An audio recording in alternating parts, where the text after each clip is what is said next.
With this vibrant and explosive dive into the British crime scene now coming in at a whopping 18 years old, eagle-eyed fans of back garden assassinations and enough snappy one-liners to fuel a yellow Range Rover have successfully unearthed countless easily overlooked nuggets of layered gold to get stuck into since its 2004 release. So let's take a look at the facts of life when it comes to this particular drug-fueled gem. Gareth here from WhatCulture.com, and here are 20 things you somehow missed in Layer Cake. Number 20. Jamie Foreman's real-life gangster links.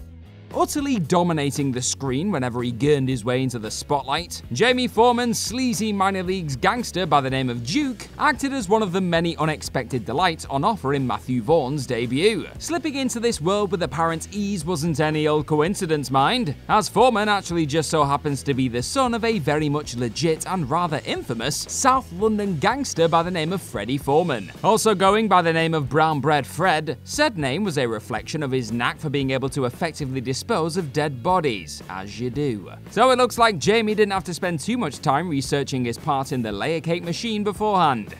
Number 19. Sienna Miller was marketed as a feature player despite playing only a minor role.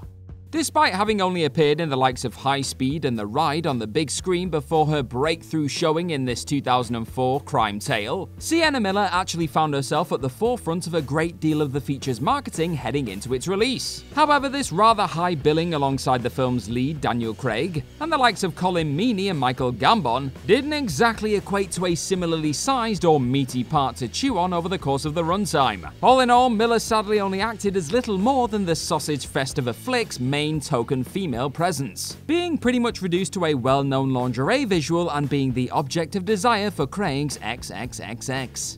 Number 18. Dexter Fletcher's yellow Range Rover really kicks ass.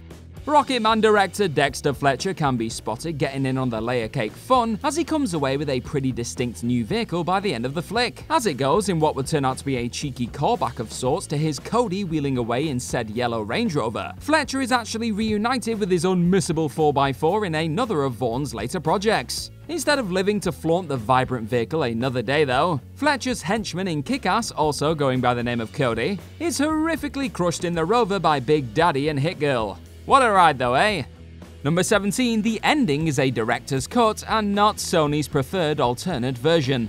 The sight of Craig's leading character being gunned down by Duke's jittery nephew Sidney, played by eventual 007Q Ben Whishaw, left many an audience member needing a slightly less bloody lie down. However, a great many of those taking in these shocking final moments were likely unaware of the fact they were actually witnessing a conclusion not initially approved by the film's distributors, Sony Pictures. Upon being told by the studio to go with a much more upbeat ending that had XXXX driving off into the sunset with Tammy though, Vaughn opted to take matters into his own hands and filmed his preferred ending that he'd later screen to a test audience. With those folks lapping up the carnage, Vaughn decided to finally go with that finale that was not like other American movie endings. And you can say that again.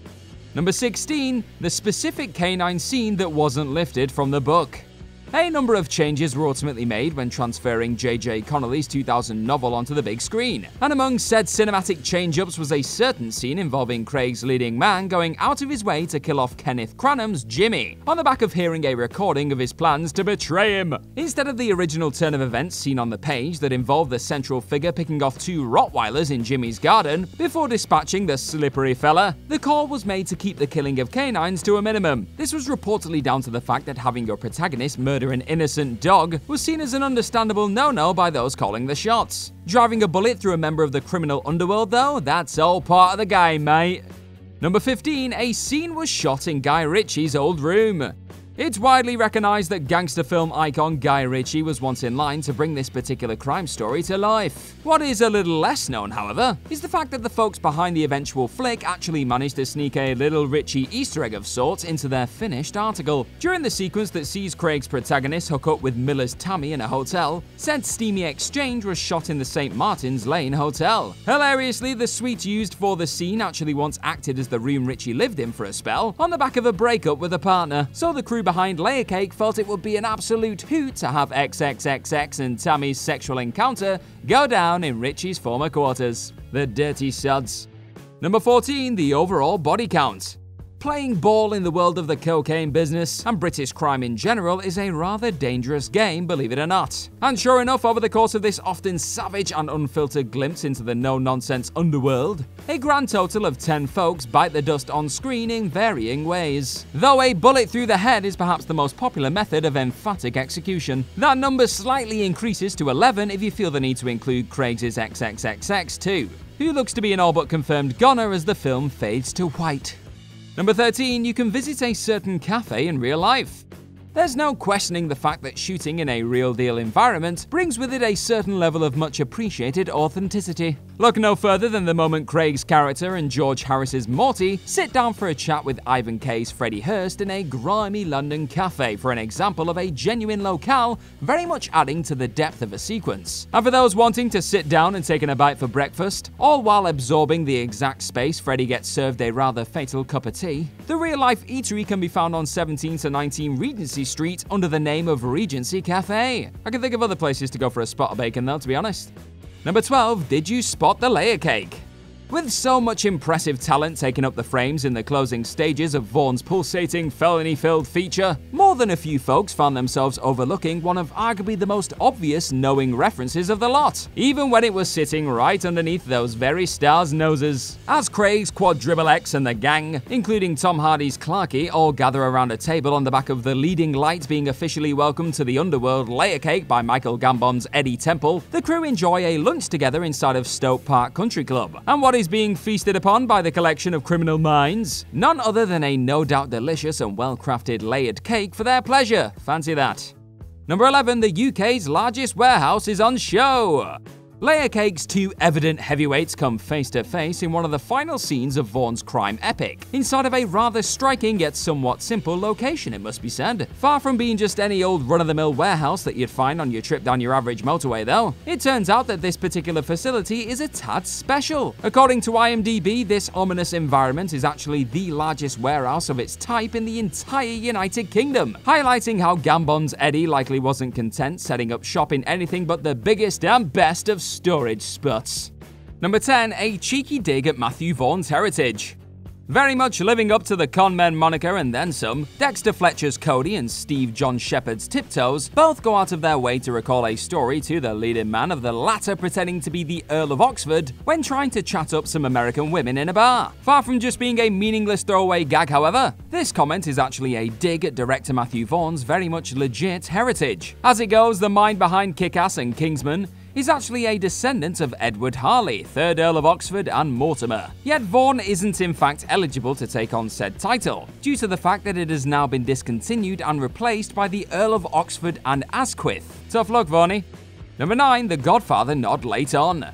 Sitting as quite easily one of the most influential films in the history of movie making, Francis Ford Coppola's The Godfather's presence can be felt in many an intriguing and captivating feature that has followed it. And this legendary crime epic is once again alluded to in the closing sequence of Vaughn's own Gangster project, with the director noting in the film's commentary how he was heavily inspired by Al Pacino's Michael Corleone acceptance of his role as the new Don Corleone, when it came time for Quadruple X to take the mantle of the next boss. Away from this mirroring of assuming his place at the top of an organization, everything from the operatic Italian-like score to the majestic locale all seem to be acting as direct nods to Coppola's grand masterpiece.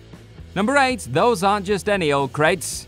Returning to the biggest warehouse in the UK now, I know, incredible. And to a slightly unexpected use of CGI tinkering few realised was actually being subtly stored in front of them. During the already noted sequence which sees Mr. XXXX rock up to converse with Temple at the facility, a serious number of large crates can be seen taking up the majority of the venue. Yet in actual fact, this location was pretty much empty on the day of shooting the exchange, with the majority of the boxes occupying the area actually being dumped into the scenario digitally in post-production. Even with this knowledge in mind, it's still pretty tough to figure out which boxes are legit and which are anything but, so well played, gents. Number 7, a familiar severed head. Jamie Foreman's Duke winds up losing his head in more ways than one by the time Layer Cake's closing credits eventually roll. However, the moment the fatal peace offering from XXXXX to Dragon is unveiled late in the day may have brought with it a tinge of familiarity for fans of another Foreman-starring flick from the late 90s, with the Duke actor also seeing his noggin cut off in 1998's Elizabeth, Whilst playing the Earl of Sussex, instead of creating an entirely new separated head for Vaughn's endeavour, the creators simply requested to use the already forged fake crown in their frozen reveal within an icebox. How cool. Number 6, those Serbian gangsters are all talk.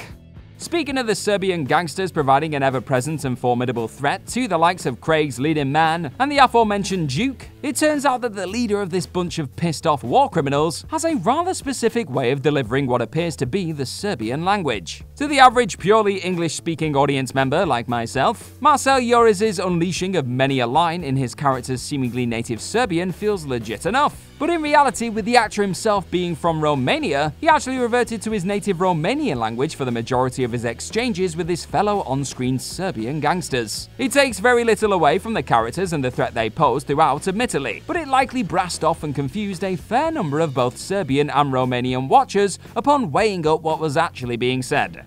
Number 5, Roger Ebert's high praise.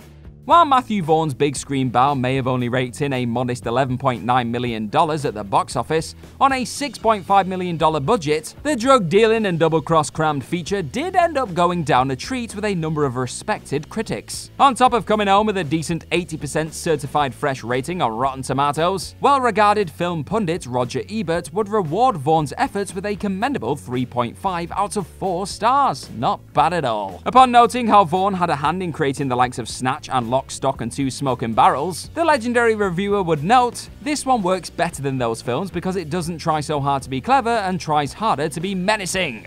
Well put, Rog. Number 4, a significant change to a scene from the novel. Jumping back into those alterations that would have been noticeable to those who had indulged in J.J. Connolly's novel beforehand, but completely missable to the average fan only being exposed to this tale on the big screen, and to a scene that Sony probably felt was simply too controversial to retain in its original form. The novel contains a moment involving Lucky, a sniper mate of XXXX, unintentionally taking out an American tourist in his attempts to pick off hitman Dragon. Likely feeling this wouldn't have gone down all too well with their audience across the pond, Sony Pictures requested for Connolly to alter the scene when the time came to jot down the screenplay for Layer Cake. Sure enough, it's Lucky who is suddenly popped off instead by Dragon in the finished article, with Vaughn actually going on record in the film's commentary to say that he felt this moment was actually an improvement on that aforementioned novel development. Number 3, its swear counter is off the charts.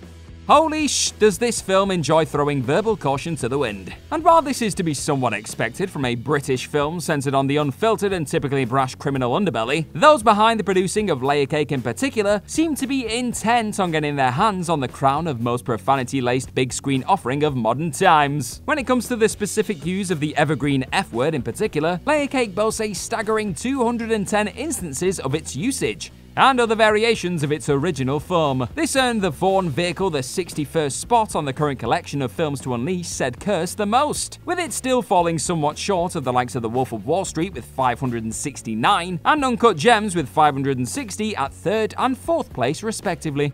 Number 2, an Oscar-nominated slasher. It's easy to forget that arguably one of the most respected talents working today made one of her earliest cinematic appearances in Vaughn's crime drama, looking wholly unrecognizable in comparison to her Oscar-nominated turns in The Shape of Water and Blue Jasmine. Sally Hawkins erupts into many a Layer Cake sequence as the hilariously named slasher Duke's combustible leather-sporting missus. It's an easily missed but still entirely captivating slice of Hawkins' goodness from such an early stage in the eventual Godzilla and Paddington thespian's career, and one that once again proves just how insanely versatile the London-born star has always been. Number 1, the scene that convinced Vaughn Daniel Craig wanted to be Bond. It's been well documented how Daniel Craig's work as XXXX in this fiery Brit flick had a major influence on his eventual casting as iconic secret agent James Bond. Yet what isn't as widely known is precisely what moment the actor himself and those working with him on the feature figured out what was inevitably on the horizon for the blonde bombshell. Coming during the scene which depicts Cole Meany's Jean handing Craig's character a handgun to play with, Vaughn would note in the film's DVD commentary that it was in this moment that he spotted his leading man wants to be James Bond. And a quick revisit of the scene very much feels like Craig is taking part in his own unofficial big screen Bond screen test there and then. In the end, upon witnessing Craig strut his stuff in Layer Cake, Casino Royale director Mark Campbell was convinced the actor had what it took to be handed a license to kill. But Vaughn was well aware of Craig's 007 potential long before the flick caught the attention of those calling the MI6 shots. And that's our list. Know of any other things people missed in this layer cake? Let this geezer know all about them in the comment section right down below, and do not forget to like, share, and click on that subscribe button while you're at it. Also, make sure if you like this kind of thing to head on over to whatculture.com and find some more awesome articles just like the one this video you're watching right now is based on. I've been Gareth from whatculture.com. Thank you very much for clicking on this video today, and hopefully I will see your faces very, very soon. Bye-bye.